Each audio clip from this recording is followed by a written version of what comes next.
नमस्कार विद्यार्थी मित्रांनो, लोकसेवा अकॅडमीमध्ये सर्व विद्यार्थ्यांचं स्वागत आहे. मी अप्पा अत्तुरे. आज आपण कर निर्धारण व प्रशासकीय सेवा म्हणजे महाराष्ट्र नगर परिषद राज्यसेवा गट क परीक्षा 2023 जी आहे. जनरली आपला जो महाराष्ट्र कुठला रे नगर परिषदा नगरपंचायती व औद्योगिक नगरे राज्यसेवा परीक्षा 2023 जी काय आहे म्हणजे त्याला राज्यसेवा असं नाव दिलेलं आहे मध्ये की हा गट क चा कार्यपद आहेत, गट क ची पदं आहेत. आणि त्यातल्या त्यात यामध्ये किती टोटल पदं किती आहेत रे? टोटल पदं आहेत जवळजवळ 8 पदं आहेत. मी यातलं पहिलं सांगतो तुम्हाला, सिलेबस सगळं एक्सप्लेन करणार आहे, डोंट माइंड. तर बघा याच्यामध्ये किती पदं आहेत रे? टोटल 8 पदं आहेत.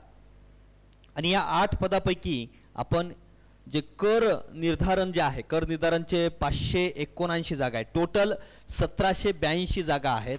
या 1782 जागापैकी हे 579 जे जागा आहेत, ओके, 579 जे जागा आहेत कुठले? महाराष्ट्र नगर परिषद कर निर्धारण व प्रशासकीय सेवा जे आहे, ओके, श्रेणी अ ब क जे आहेत यामध्ये कर निर्धारण व प्रशासकीय अधिकारी गट क, त्यात श्रेणी अ ब क मधल्या जे काय आहेत.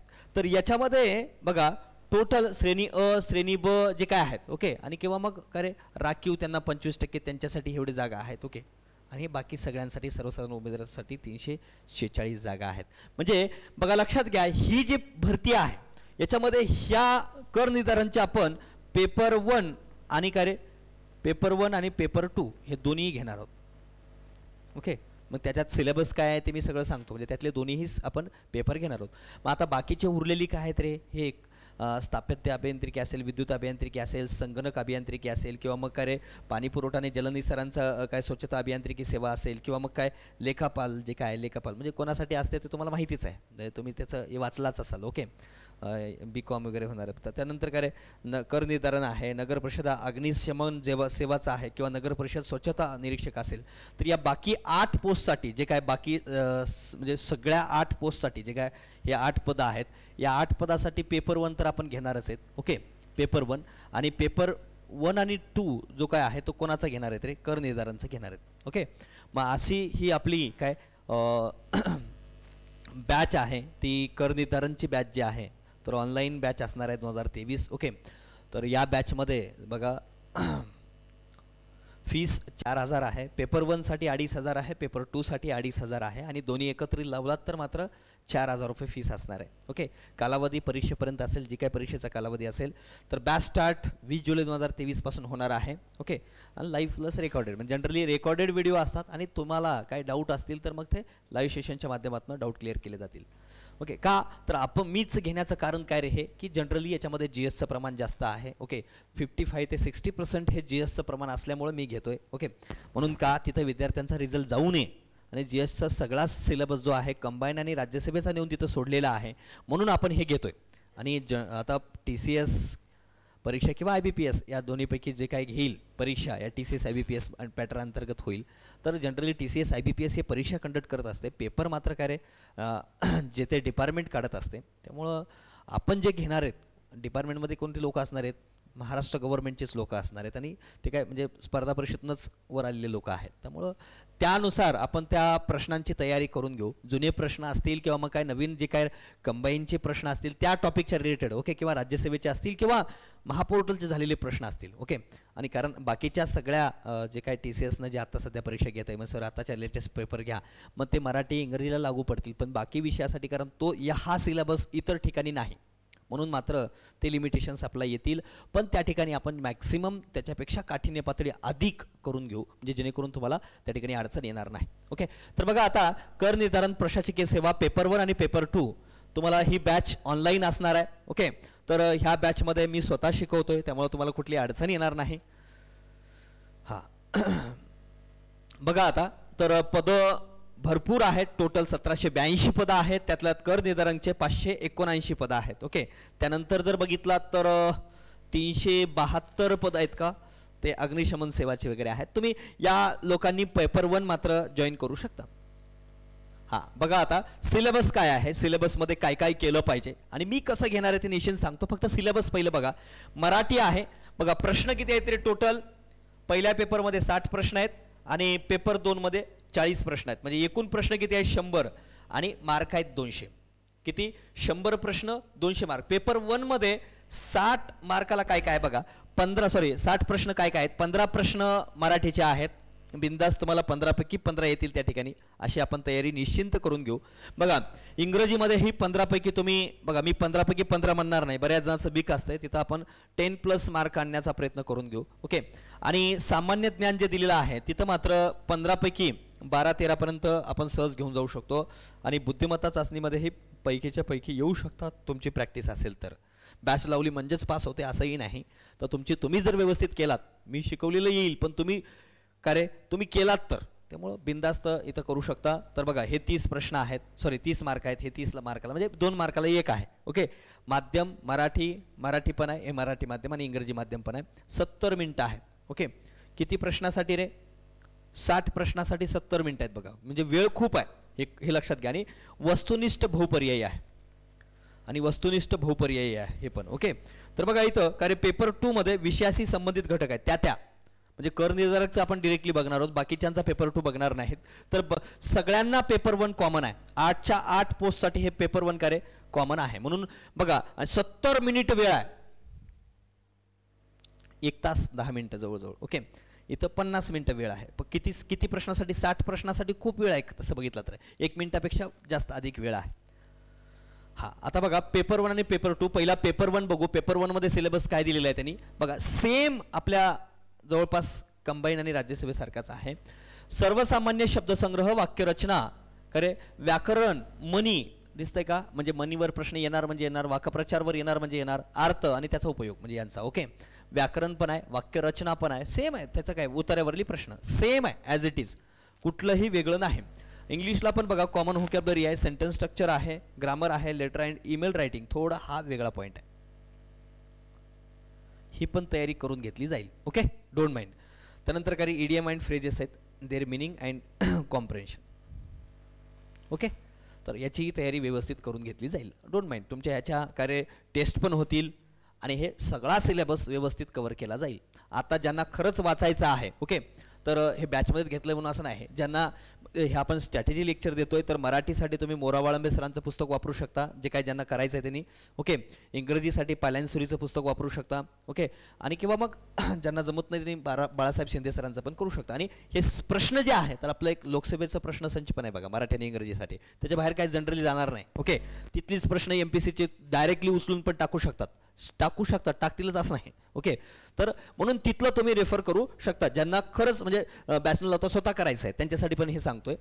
तर त्यानंतर बघा बाकी आता GSचा जो पार्ट आहे 15 मार्कासाठी, तर किती मार्काला आहे GSचा बघा, 30 मार्काला आहे. 30 प्रश्न जे आहेत तर त्यामध्ये काय आहे, पेपर 1 मध्येचा, तर भारताचा विशेषतः महाराष्ट्राचा इतिहास, हे प्रीला पण मेन्सला पण कॉमनच आहे बघा, तिथं पण दिलेला आहे. ओके. हे भारताचा विशेषतः महाराष्ट्राचा इतिहास हा कंबाईनला पण आपण घेतो, त्यामुळे तुम्हाला इथं काही अडचण येणार नाही. मी आहे तर भारताचा आणि विशेषतः महाराष्ट्राचा इतिहास आपलं नरवाडे सरांचं पुस्तक आहे, त्यामध्ये लोकसभेचं, ते तुम्ही यूज करू शकता. ओके. आणि भारताचा विशेषतः महाराष्ट्राचा भूगोल, महाराष्ट्राचाही भूगोल आहे आणि भारताचाही भूगोल आपल्या लोकसभेचे नोट्स आहेत, त्याच्यावर तुम्ही डिरेक्टली यूज करू शकता. ओके. आणि भारतीय अर्थव्यवस्था आणि विशेषतः महाराष्ट्राचा याच्यात दिलेला आहे. आणि आयात निर्यात, राष्ट्रीय विकासात सहकारी ग्रामीण बँकांची भूमिका, हे सगळं मी शिकवलेलं आहे बघा, सगळं डिटेलमध्ये.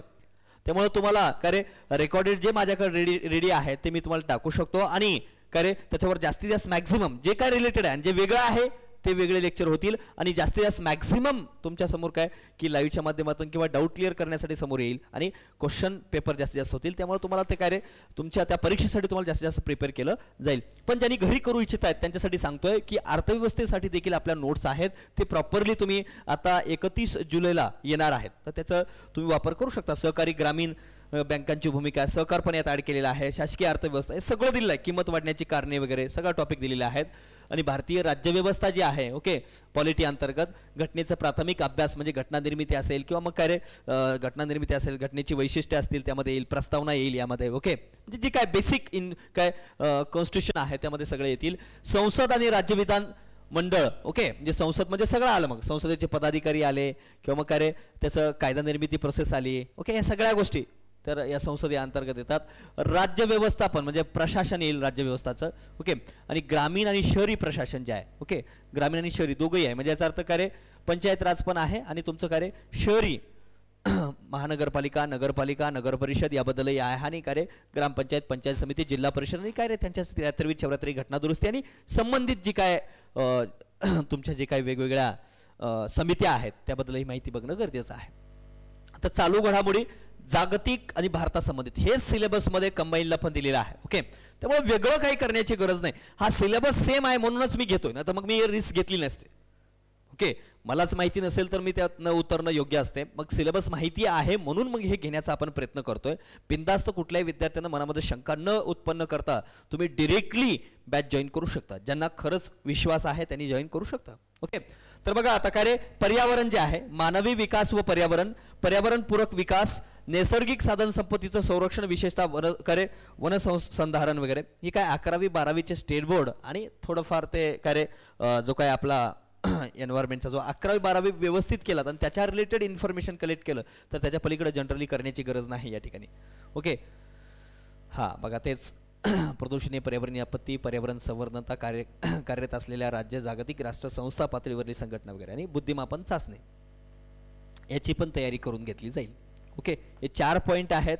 या 4ही पॉईंटचा म्हणजे रिझनिंग आणि मॅथ असतील, या 4ही पॉईंटचं तुम्हाला जे 15-15 प्रश्न आहेत ते व्यवस्थित तयारी करून घेतली जाईल. आणि ज्यांना घरी करायचं आहे ते पर्यावरणसाठी तुम्ही तुषार घोरपडे सरांचं पुस्तक यूज करू शकता आणि 11th-12th वापरू शकता. ओके, चालू घडामोडीसाठी जागतिक आणि भारतासंबंधित काय रे तुम्ही परिक्रमा किंवा मग सध्या जे काय आलेले 6 वगैरे असतील किंवा मग काय 3-3 महिन्याचे असतील तर एक वर्षभराचं तुम्हाला वाचावं लागेल. जनरली लेटेस्ट 6 महिन्याचं मात्र जास्तीत जास्त रीड करा. ओके, आणि इथं वन लायनरचं प्रमाण जास्त असणार आहे इथं. ओके, निमणुका वगैरे जे काय तुम्ही मागचे प्रश्न बघितला तर लक्षात येईल TCS चे वगैरे कसे आहेत काय नाही. ओके, आणि त्यानंतर काय रे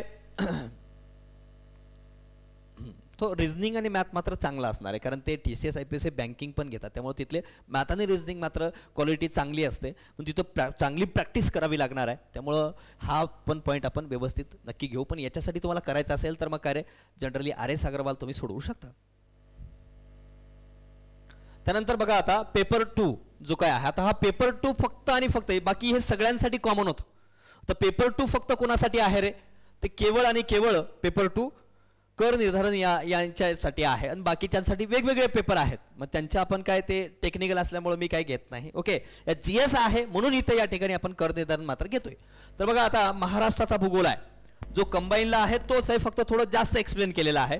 रचनात्मक भूगोल आणि मुख्य रचनात्मक विभाग, हवामान, पर्जन्यमान व तापमान, पर्जन्यातला विभागावरील बदल, प्रमुख नदी प्रणाली, पर्वत, डोंगर हे असं स्पष्ट केलेलं आहे. वन वगैरे करे, शहरी समस्या, मानवी सामाजिक भूगोल आणि त्यानंतर मानवी वसाहतीचे प्रकार जे आहेत ते याच्यामध्ये नागरी वसाहतीचे प्रकार काय आहेत, ग्रामीण व नागरी रस्त्यामधल्या समस्या काय आहेत या गोष्टी याच्यामध्ये येतील. ओके, तर हे भूगोलचाच पार्ट आहे, हा जॉग्राफीचाच पार्ट आहे. ओके, हे सगळं डिटेलमध्ये शिकवलं जाईल. मग याच्यासाठी सर मी काय करू, तर आपल्या जर ज्याला खरंच बॅच नाही करायचं तो स्वतः घरी करायचा त्याला सरळ सरळ काय करायचं तर सौदी सरांचं पुस्तक किंवा मग काय आपल्या नोट्स तुम्ही वापरू शकता डायरेक्टली. महाराष्ट्र जॉग्राफीच्या नोट्स आहेत. त्यानंतर पर्यटन त्याचाच पॉईंट आहे. पर्यटनाचे प्रकार आणि सांस्कृतिक वारसा जतन वगैरे. महाराष्ट्राचा इतिहास जो आहे बघा, तर महाराष्ट्राच्या इतिहासासाठी आपल्या नोट्स आहेत लोकसभेच्या, त्याचा यूज करू शकता तुम्ही. ओके, सामाजिक आणि आर्थिक जागृती ज्यांनी घरी तयारी करतात त्यांच्यासाठी सांगतोय. मग हा सिलेबस जो आहे दिलेला तो खूप वास्ट आहे, मग लक्षात घ्या. त्यामध्ये पॉईंट दिलेले वास्ट आहेत पण त्याला कसं कॉम्प्रेस करून शिकवायचं हे माझी स्किल आहे. त्यामुळं तुम्ही त्याचा विचार न करता डायरेक्टली तुम्हाला ज्यांना वाटतंय त्यांनी तुम्ही जॉईन करू शकता. ज्यांना घरी करायचं आहे त्यांच्यासाठी निश्चित सांगतोय की महाराष्ट्राचा इतिहास जो आहे तर करे आपल्या नोट्स पण आहेत, बुक पण आहे आपला नरवडे सरांचा, त्याचा तुम्ही यूज करू शकता. ओके, हां सुधारक बघा कुठल्या 1857च्या लढ्यातील महाराष्ट्राचं योगदान, प्रमुख समाज सुधारक, महत्वाच्या त्यांचं काम, महाराष्ट्रातील सामाजिक जागृतीतील वर्तमानपत्रे व शिक्षणाचा परिणाम, जे शिक्षण वगैरे सगळे टॉपिक आले त्यामध्ये. शिक्षण आलं, 1857चा उठाव आला, समाजसुधारक आले किंवा मग काय राष्ट्रीय पुढारी आले, काय राष्ट्रीय चळवळीमधील महाराष्ट्राचं योगदान. आता एवढं शब्द आहे म्हणजे याच्यामध्ये अनेक टॉपिक आहेत बघा. ओके, म्हणजे एवढ्याच याच्यामध्ये जवळजवळ तुम्हाला काय रे 30 ते 32 टॉपिक इन्क्लुडेड आहेत एवढ्यामध्ये, 25 ते 30. ते तुम्हाला कळणार नाही. ओके, कारण त्यांनी सांगितले 1885 पासून म्हणजे काय रे काँग्रेसच्या स्थापनेपासून 1947 पर्यंत विचारणार आहेत. इथं सरळ दिलं त्यांनी. ओके, हा भारतीय राज्यघटना दुसरा काय पॉइंट आहे. तर भारतीय राज्यघटनेसाठी बघा घटनेची निर्मिती, घटनेच्या प्रस्तावनेमागची भूमिका, महत्वाचे सरकारे, महत्व, सरनामा, हे सगळं काय दिलं रे घटना निर्मिती घटनेची प्रारंभिक माहिती जी आहे ती याच्यामध्ये सगळं टॉप पॉईंट येतात. ओके, विधानसभा हे सगळा पॉईंट राज्यसभेचा पहिला पॉईंट यांनी इथे इन्क्लूड केलेला आहे. तो जर हे करायचं असेल तर डायरेक्टली तुम्ही काय करू शकता रे, कोळंबे सरांचं पुस्तक किंवा मग आपल्या जे काही नोट्स आहेत तर तुम्ही ते यूज करू शकता. आपल्या पॉलिटिक्सच्या पण नोट्स आहेत. ओके, राजकीय यंत्रणा हे पण दिलेलं आहे मी, राजकीय यंत्रणा, जिल्हा प्रशासन पण आहे. ओके, हा नागरी स्थानिक प्रशासन ते प्रीला पण आहे, मेन्सला पण आहे बघा. हे 73 74 घटना दुरुस्ती वगैरे जी काय निवडणूक प्रक्रिया हा थोडं मेन्सचा पॉईंट आहे. पेपर 2 मधला निवडणूक प्रक्रिया जो पॉईंट आहे तो पॉईंट देखील व्यवस्थित माझ्याकडून शिकवला जाईल तुम्हाला. डोंट माइंड, त्यामध्ये तुमचा प्रॉपरली हा करून घेतला जाईल. निवडणूक यंत्रणा वगैरे, प्रौढ मताधिकार वगैरे. ओके, प्रशासकीय कायदा हा देखील पेपर 2 मधला मेन्सचा पॉईंट आहे, राज्यसभा मेन्सचा आहे. म्हणूनच मी हे घेतोय. राज्यसभा मेन्स असेल, राज्यसभा कंबाईन असेल, याचा कंबाईन आणि राज्यसभेचा कॉमन सिलेबस या इकडे टाकलेला आहे. त्याच्यामुळे हा जीएसचं प्रमाण जास्त असल्यामुळे आपण हा पॉईंट घेतोय. ओके, कामगार कल्याण हे कशामधला रे, HRD मधला पॉईंट आहे. तो पण इथं आपण हा पण पॉईंट आपण व्यवस्थित घेणार आहोत. न्यायमंडळ पॉलिटीमध्ये येतो, तिथे येतो न्यायमंडळ. बघा, न्यायमंडळाची रचना एकात्मिक म्हणजे सगळं न्याय प्रशासन जे आहे, लोकायुक्त वगैरे हे सगळे मी याच्यात दिलेले आहे बघा आपल्या काय नोट्समध्ये. पण ते ज्याला वाचायचं आहे तर त्यांनी हे पॉलिटीसाठी इथपर्यंत पॉलिटिक्स आहे पॉईंट. ओके, तर पॉलिटिक्ससाठी आपल्या नोट्स आहेत ते तुम्ही रेफर करू शकता. म्हणजे मटेरियल वाढवण्यापेक्षा मला काय म्हणायचं आहे, तुम्ही 500 400 पेजेसचं पुस्तक वाचण्यापेक्षा ते 100 150 200 पेजेसचे जे काही नोट्स आहेत त्याला जर वाचलात, व्यवस्थित रेफर केला तर मॅक्झिमम तुम्हाला रिव्हिजन होतील आणि रिझल्ट येऊ शकतो. तर बघा, माहिती अधिकार कायदा, माहिती अधिकार आणि लोकसेवा याच्यासाठी पण आपलं एक पुस्तक आहे आणि संगणकसाठी हे तिन्ही मिळून एक बुक आहे आपलं. ओके, माहिती अधिकार, लोकसेवा आणि याच्यासाठी एक पुस्तक आहे, बुक आहे, ते घेऊ शकता. तर जनरली ज्यांना बॅच लावाय त्यांना तर अडचणच नाही. मी सरळ स्पष्ट सांगतोय, जे बॅच लावतायत त्यांना मी स्वतः शिकवणार आहे. शिकवल्यानंतर जर तुम्हाला प्रश्न राज्यसभेचे पर्यंत जे काय प्रश्न आहेत ते सुटत नसली तर मला बोला तुम्ही. ओके, ती मात्र माझी जबाबदारी आहे. प्रश्न सुटत नसतील तर बिनधास्त मला कुठल्याही टप्प्यावर तुम्ही बोलू शकता. ओके, त्यानंतर भ्रष्टाचार प्रतिबंध अधिनियम हा एक कायदा आहे, हा पण आपण या ठिकाणी बघणार आहोत. ओके, संगणकाचा सगळा एका इन्फॉर्मेशन दिलेलं आहे, पण संगणकाचे जनरली मीडिया लॅब एशिया जो आहे याच्यावर जास्त प्रश्न असतात आतापर्यंतच्या राज्यसभेचा जो काय रेकॉर्ड आहे त्यानुसार. ओके, आणि आर्थिक सुधारणा व कायदे. ओके, हा देखील आपल्या कंबाईनला पण आहे आणि राज्यसभेला पण आहे, जो इकॉनॉमिक्सचा पार्ट आहे. आणि पब्लिक फायनान्स, आता मी यूट्यूबला देखील याचा व्हिडिओ टाकलेला आहे बघा. लाईव्ह सेशनमध्ये जाऊन आपल्या लोकसेवा अकॅडमी आणि पब्लिकेशनच्या यूट्यूब चॅनलवर लाईव्ह घेतलं आहे मी कधी आपल्या एप्रिलच्या कंबाईनच्या अगोदर घेतलं आहे. तुम्ही काढून बघा, तिथे तुम्हाला त्याच्यावर राज्यसभेचे पण कंबाईनचे पण सगळे प्रश्न सुटतात. मी प्रीच्या अगोदर घेतलं आहे, तर त्यानंतर पेपरमध्ये पण त्याच्यावर प्रश्न आलेत की नाही काढून बघा. टॅक्सेशन वगैरे तोच पार्ट आहे, सगळा डिटेल जो काय आहे तोच आहे. मी एका लेक्चरमध्ये कव्हर केले एवढा सगळा पॉईंट. 1 ते 2 लेक्चरमध्ये हे मी तुमचं कव्हर करू शकतो. लक्षात, याच्यासाठी काय रेफर करावं तर इकॉनॉमिक्ससाठीही 100% तुम्ही काय करू शकता तर आपल्या नोट्स यूज करू शकता. ओके, तर बघा लक्षात घ्या, तर तुम्हाला एकंदरीत सांगायचं म्हणलं तर बघा या ठिकाणी पेपर 1 आणि पेपर 2 आहे. तर पेपर 2 आणि पेपर 1 बऱ्यापैकी गोष्टी कॉमन आहेत. या ठिकाणी काय काय आहे, पेपर 1 जर बघितला तर मराठी, इंग्रजी 30 प्रश्न आहेत आणि जीएस आणि मॅथ रिझनिंग जे आहे, मॅथ रिझनिंग हे 30 प्रश्न आहेत. ओके, आणि इथं टोटली जीएस आहे, जीएस 40 प्रश्न आहेत. याच्यामध्ये पॉलिटी आहे, हिस्ट्री आहे, जॉग्राफी आहे, इकॉनॉमिक्स आहे, सायन्स नाही. ओके, आणि थोडंफार बाकी काही पॉईंट्स असतील, इथं एन्व्हायरमेंट वगैरे असेल तर हेच पॉलिटी इथंचही आहे, हिस्ट्री इथंही आहे, जॉग्राफी आहे. ओके, म्हणजे सगळ्या जवळपास गोष्टी या इथला पॉईंट जवळपास इथं इन्क्लुडेड होतो. त्यामुळं कसा घ्यायचा हे ते माझ्यावर सोडा. मी जवळपास मी तुम्हाला मोठेपणा इथं देत नाही. जे काही टेस्ट घेता येतील ते टेस्ट पण मी घेईल. ओके, तर मॅक्झिमम कव्हर करून घेण्याचा प्रयत्न पुरेपूर मी करेल. तुम्हाला ज्याला माझ्यावर विश्वास आहे निश्चिंत त्या सिलेबसमधल्या प्रत्येक पॉईंटला लक्षात घेऊन प्रॉपरली तुमचं शिकवलं जाईल आणि जे काय पॉईंट्स आहेत ते व्यवस्थित तुम्हाला कव्हर केले जातील. थोडेसे लेक्चर्स थोडेसे जास्त होऊ शकतात, पण ते व्यवस्थित प्रॉपर होतील. त्यामुळं बिंदास्त तुम्ही ही बॅच जॉईन करू शकता. ज्याला करायचं आहे त्यांनी मात्र तर मला वाटतं किती तारखेला बॅच सुरू होते सर? हां, 20 जुलैला बॅच सुरू होणार आहे. ज्यांना घ्यायचं त्यांनी आता घेऊ शकता. ओके, कारण आपले ॲडमिशन जास्त दिवस नसतात. त्यामुळं ज्यांना घ्यायचं आहे तर कर निर्धारणचे ते बॅचचे तुम्ही ॲडमिशन घेऊ शकता. 20 जुलै ते 20 ऑगस्टपर्यंत ॲडमिशन असतील. 20 ऑगस्ट नंतर कोणालाही ॲडमिशन घेता येणार नाही. ओके, 20 जुलैला बॅच सुरू होत आहे. मग बॅच सुरू होते 20 जुलैला, तर तुम्ही जेवढं लवकर घ्याल तेवढा तुमचा फायदा आहे. ओके, कारण बॅच सुरू झाली एकदा की मग काय होतं, त्याच्यात ते लेक्चर पडत जातील, मग तुमचा त्यामध्ये तोटा होईल. ओके, बघायचं राहून जाईल. आणि जी काय ओल्ड स्टुडंट आहेत त्यांना मात्र काय, तर तुम्ही त्या ओल्ड स्टुडंटनी बॅचला ॲडमिशन घेण्याच्या अगोदर तर आपल्या 9011194443 कॉल करू शकता. ओके, तर अशा प्रकारे आपण बघा कर निर्धारण. मी काय तुम्हाला इथं फक्त काय रे, ज्या विद्यार्थ्यांनी कारण प्रत्येकच विद्यार्थी क्लास लावू शकतो किंवा लावतो असं नाही, तर त्यांना पण या गोष्टीचा फायदा व्हावा आणि चांगली संधी आहे. तर आपण या आलेल्या दरवर्षी काय जागा निघत नाहीत, 3-3 वर्ष जागा निघत नाहीत. आता निघाल्या तर त्याचा फायदा निश्चिंत करून घ्या ज्यांना खरंच एक्झाम द्यायची आहे. ओके, तर ज्यांना खरंच समजा असंही वाटतं की यार आपण लावू शकत नाही, तर सरांशी मी संपर्क करतो, बिंदास्त करू शकता. काही अडचणी असतील तरी माझ्याशी शेअर करू शकता.